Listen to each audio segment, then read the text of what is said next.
Lanjut guys ya, di pemasangan sekarang. Yang lama ini kita inginkan aja yang bunyi.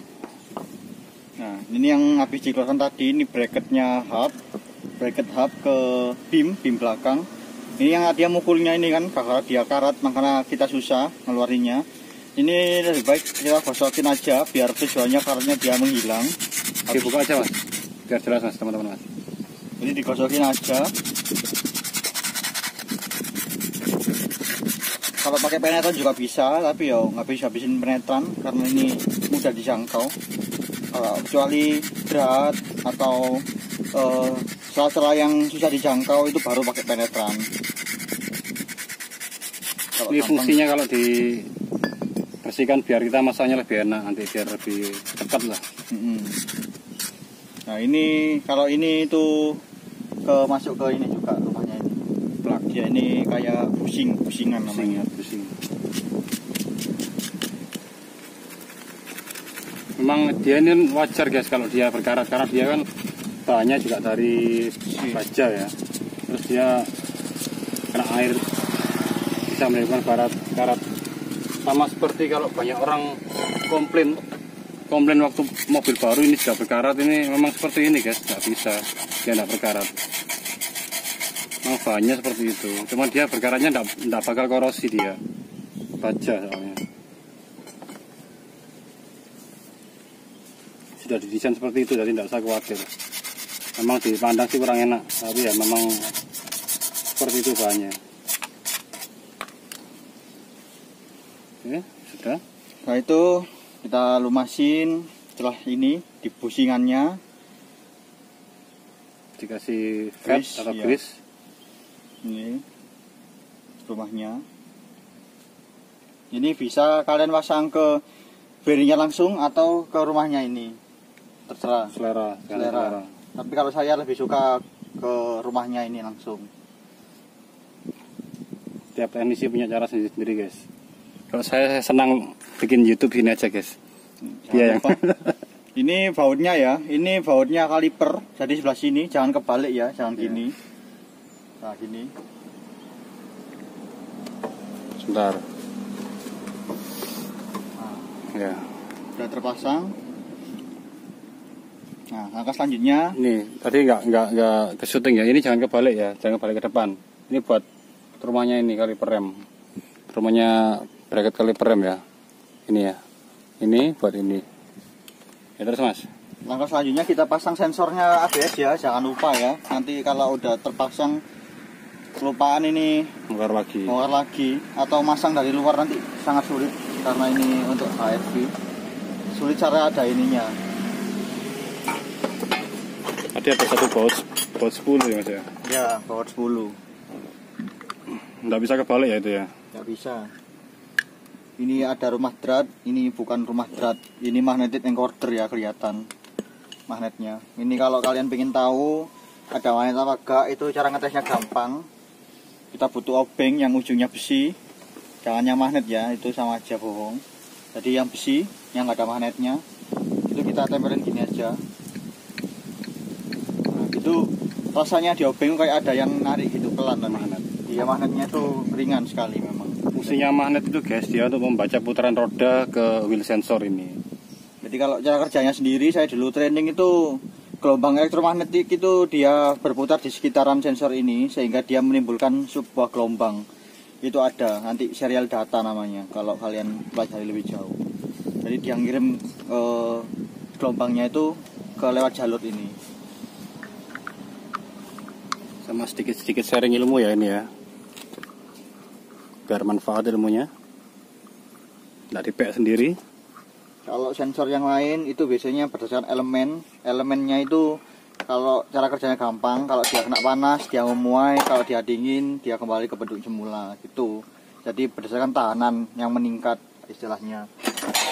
Resistor semakin tinggi maka dia akan menimbulkan hambatan. Tapi kalau yang sensor ABS ini sendiri dia beda cara kerjanya, dia berdasarkan Gelombang magnet. Dia baca serial data yang timbul karena gelombang magnet tersebut. Mungkin kalau orang-orang elektronik TV, HP gitu paham soal serial data itu yang dikirim signal. Setelah terpasang, Ini tadi ya, ini apa sponsnya itu masuk ke sini guys, letaknya. nah itu. Oh, sorry. Ya lubang ini, biar air nggak masuk ya, meminimize biar air nggak masuk. Setelah itu ini platnya ya, jangan lupa. Nah, ini rumahnya baut, yang ini rumahnya bautnya plat. Ini juga sama, 10-an. Ini ya.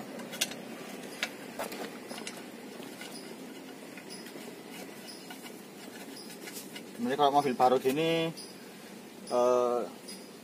baut 10-nya itu juga hampir sama panjangnya sama baut ABS tadi. Jadi kalau istilah ketuker gitu sama aja nggak apa-apa. Tapi kalau biar bisa bedain, ada jet marking biasanya. Ini kuning markingnya ya. Nah, ini nggak kelihatan markingnya. Jadi bautnya nggak ada marking. Ini bautnya ada markingnya ya. Jadi untuk penanda kalau orang-orang bengkel kalau kelupaan bautnya. Tapi kalau panjangnya sih sama, dratnya sama, kualanya juga sama, 10-an. Untuk menghindari riskan tertukar, bisa diukur panjangnya. Baut yang pendek lebih baik ditaruh ke celah-celah yang seperti ini, karena takutnya kalau ini dikasih yang panjang dia bisa ngebor ke dalam. Tapi kalau ini kan ngebor apapun pasti ketemunya besi bagian beamnya ini, jadi nggak mungkin bisa sampai ngebor ke dalam kalian.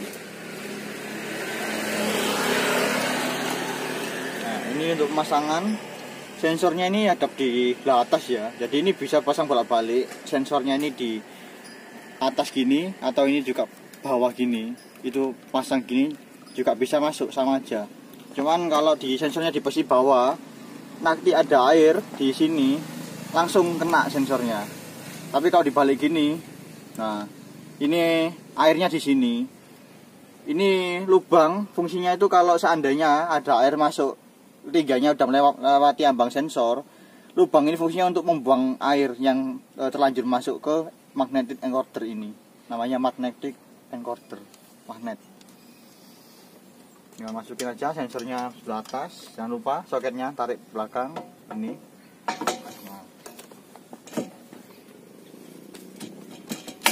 Nah. Masuknya enak guys, karena sudah dibersihkan tadi kan, nggak mukul-mukul lagi. Terus setelah itu kita pasang baut 14-nya tadi. Ini ya bautnya ya. Nah, ini juga baut sama. Baut ini ya, depan atas bawah. Ini juga biar enak bautnya, kita lumasi aja drat ulirnya. Pakai vet, pakai grease. Kalau melumasi cukup biasanya di ujungnya ini, ujung ulir. Jadi waktu kita ngerapeti, kita kerasin, dia akan otomatis merata sendiri nanti di bagian dalamnya situ. Jadi nggak perlu kalian lus-lus gini untuk ratakan biar rata. Otomatis nanti dia rata sendiri di bagian dalam. Yang penting ujungnya ini, ujungnya. Kalau yang pertama masukkan ujungnya dulu.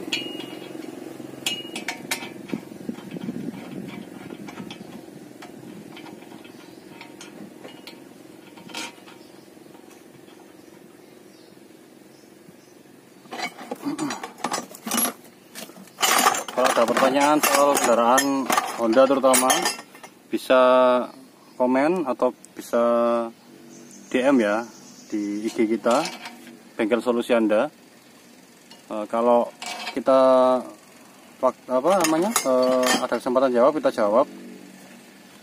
Kita bantu sharing-sharing ilmu biar manfaat ilmunya guys.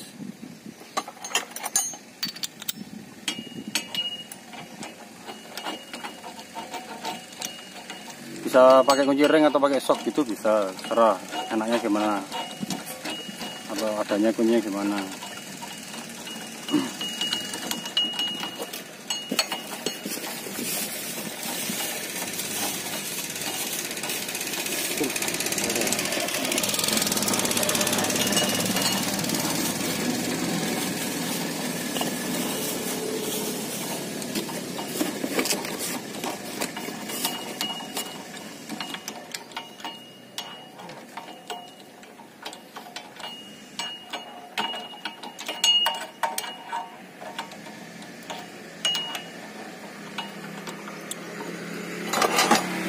yang tadi, kalau lepas menyilang, kita sekarang rasi juga diusahakan menyilang ya guys.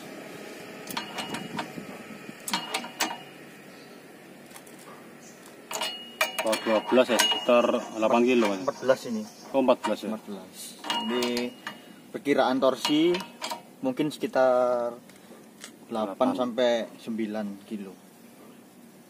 Soalnya dia baut understyle bagian bawah.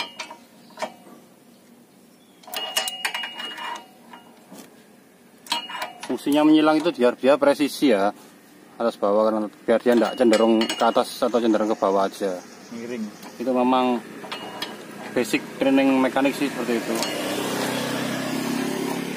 Kalau ada baut banyak, pengencangan dari tengah dulu menyilang. Kalau pengendoran dari paling samping dulu.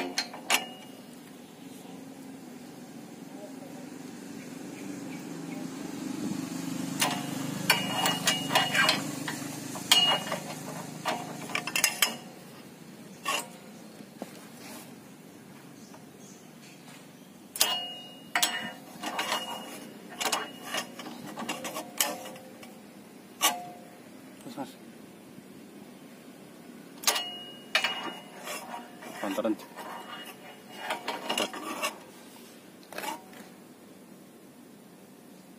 Jadi nyawanya ban belakang untuk Honda RV yang ini, 4 dia baut itu di 4 baut ini. Kalau 4 baut ini lepas atau putus, kendor, otomatis bannya bisa lepas, guys. Bahaya. Ini yang bautnya kaliper. Nanti waktu kalipernya dipasang, dia itu posisinya seperti ini. Nah, ngedraknya ini di rumah kalipernya ini ya. Oh 17 ya. Oh 17. Sama ya, atas bawah, nggak bisa kebalik. Dibolak-balik juga sama aja.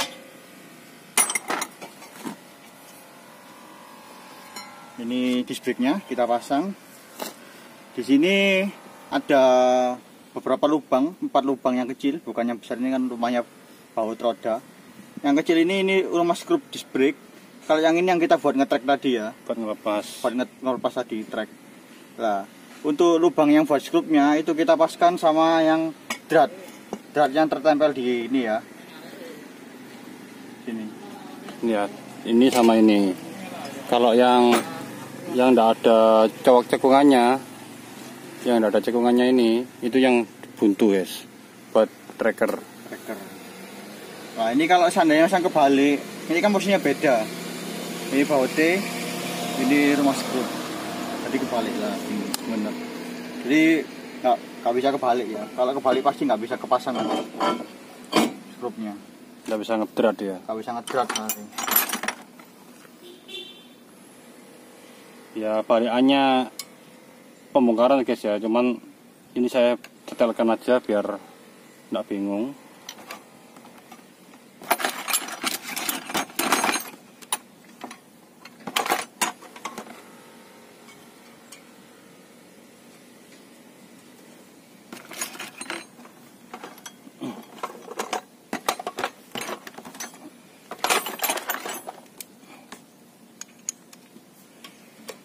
Paling aman pakai obeng ketok ya, biar dia dratnya lebih kencang, presisi. Ini misalkan dari pasang juga nggak masalah sih sebenarnya. Beberapa ada yang dari pasang. Ini jangan lupa ya, diperhatikan untuk mata. Ini harus presisi ya, sama ini. Jadi ada beberapa mata obeng itu yang jarang sekali diperhatikan orang-orang. Sama-sama plus itu dianggap sama aja. Jadi ini kalau saya dipakai gini, nah ini ada celah ini. Resikonya 2, kalau enggak skrupnya ini yang makin longgar malah rusak skrupnya, atau ini obengnya sendiri yang nanti akan rusak, patah. Tuh. Jadi disamakan ya, ini diusahakan sama presisi untuk ukurannya.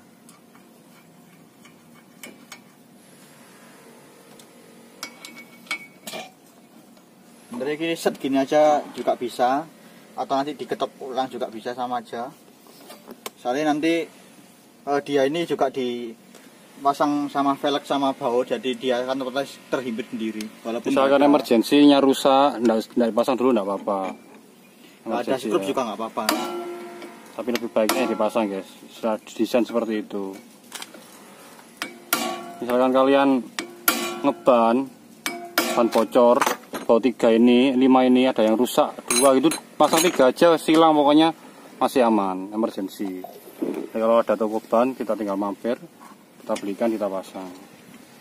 Terus Tapi kalau 2 enggak berani guys, harus 3 kalau baut 5.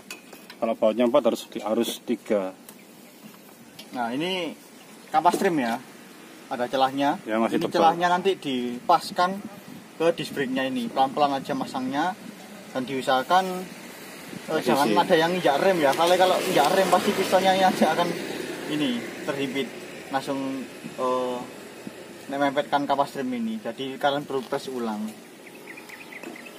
Sama handrem selalu dilepas, jangan sampai dipasang. Menghindari 2 kali pekerjaan guys. Ya.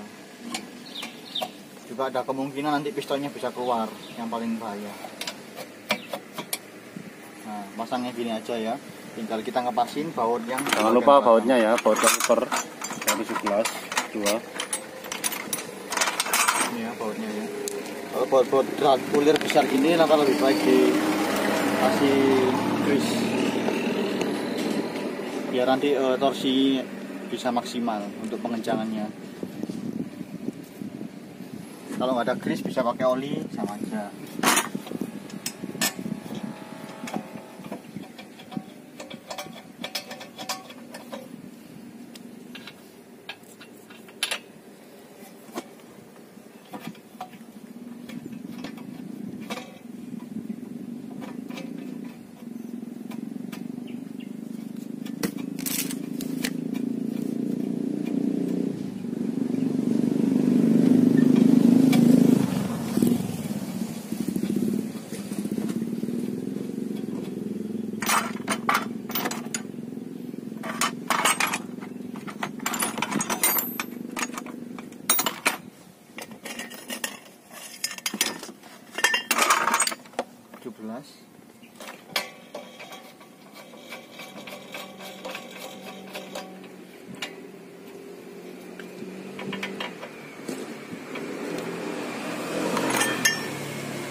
Pukul lagi.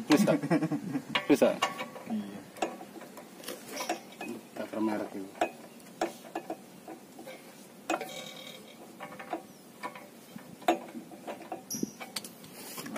Untuk pengencangannya tidak pakai ring ya, nanti Korban ringnya guys, dipukul. rusak ini guys.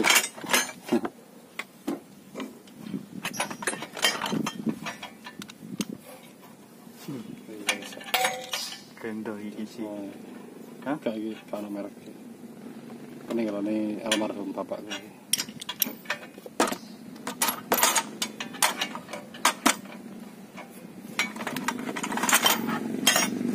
Iki sih.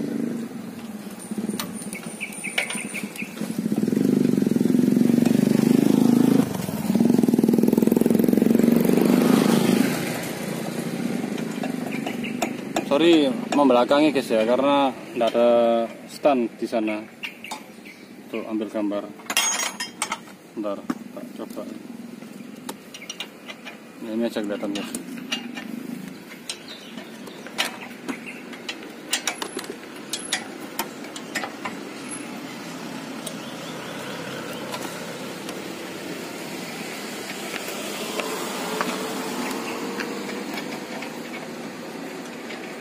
Kalau belum 3 tahun mobil kalian Honda, servisnya rutin, ganti oli juga rutin di Honda, ajukan garansi guys kalau ada keluhan seperti ini.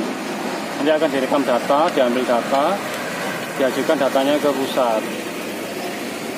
Biasanya dapat garansi kalau mobil yang belum 3 tahun. Tapi juga jarang rusak sih kalau belum 3 tahun.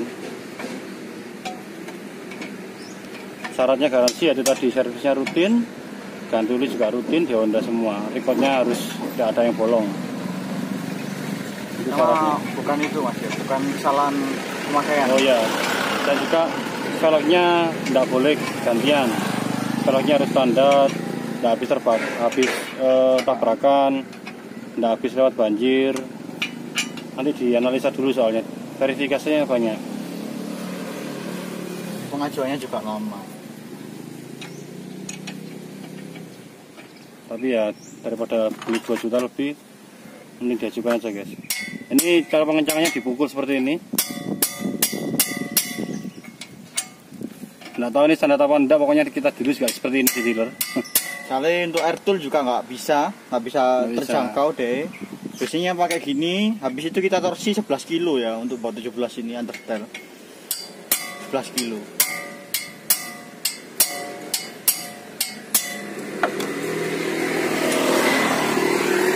Kalau orang yang udah terbiasa pegang torsi untuk ngerasin gini udah paham 11 kilo itu seberapa, tahu.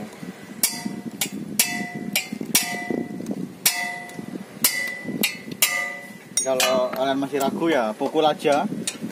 Kalau sekiranya udah dia nggak mau gerak sama sekali ya anggap aja udah keras, pukul aja yang keras, nggak apa-apa. Kemungkinan kecil bautnya rusak karena ini dratnya besar, jadi kemungkinan kecil untuk patah.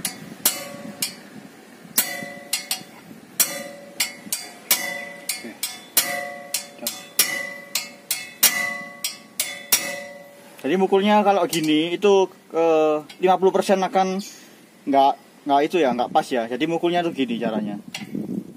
Nah, kalau gini nanti kecil. Kalau kalian kecuali kalian tukang bangunan yang kebiasaan ngepaskan ke paku ya, itu baru akurasinya 99% itu. Ya mas, aman.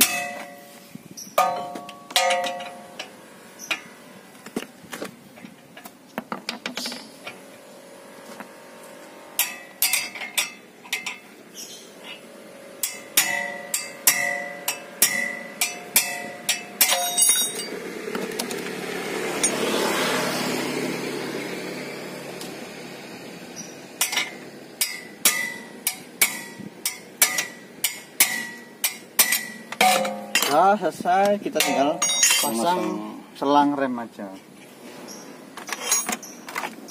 Dan selang rem ini jangan sampai tertekuk ya, ngelipat. Kalau dia gini sama soketnya ya, ini nanti ya, soketnya soket ABS-nya jangan lupa dipasang. Nah terakhir pasang roda torsi 11 kilo jangan lupa. Sering kelupaan habis ngeban dan torsi, bahaya itu.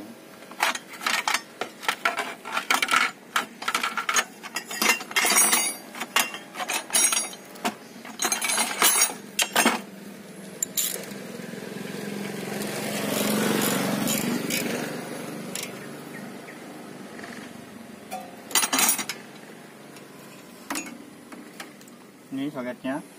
Kalau masang diusahakan terus dengan bunyi klik ya. Klik atau tilang.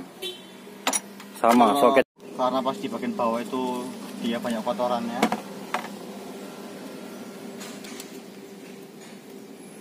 Kalau nggak ada bunyi klik, ini tarik aja, tarik tanpa menyentuh ini ya, soketannya ya, tanpa menekan kunciannya, ditarik biasa.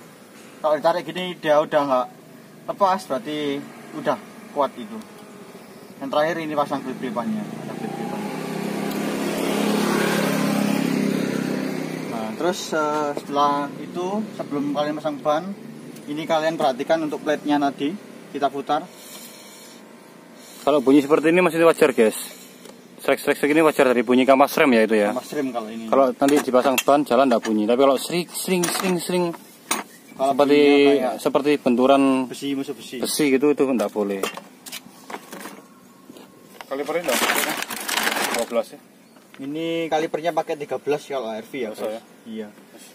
Ini sandar khusus karena dia EPB, Electric Power Parking Brake.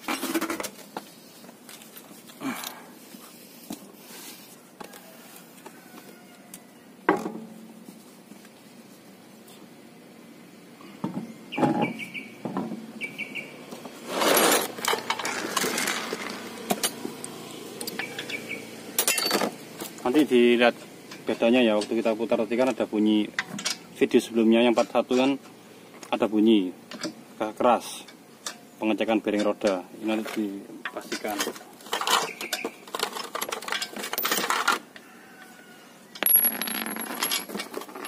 Sama untuk mengeraskan mur roda juga kita harus menyilang, diusahakan.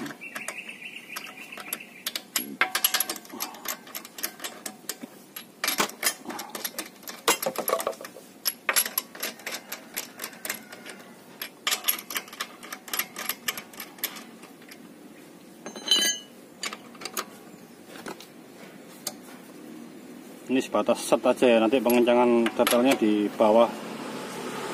Nah, posisi rem ya.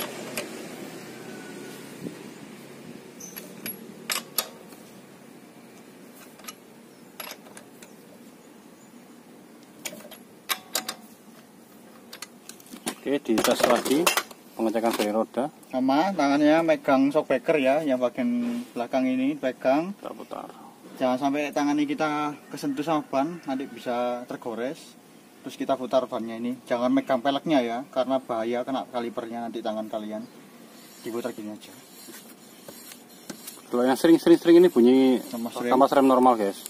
Kalau bunyi guru-gurunya sudah tidak ada, sudah aman. Nanti siap tes jalan, siap dipakai customernya lagi. Sementara ini aja video kali ini, semoga bermanfaat. Jangan bosan karena durasinya panjang. Saya sedetail mungkin kita penanganannya biar kalian bisa kerjakan di rumah. Semoga mobil kalian sehat, semoga tidak ada masalah di mobil kalian, semoga sehat selalu semua. Jangan lupa pakai masker. Terima kasih.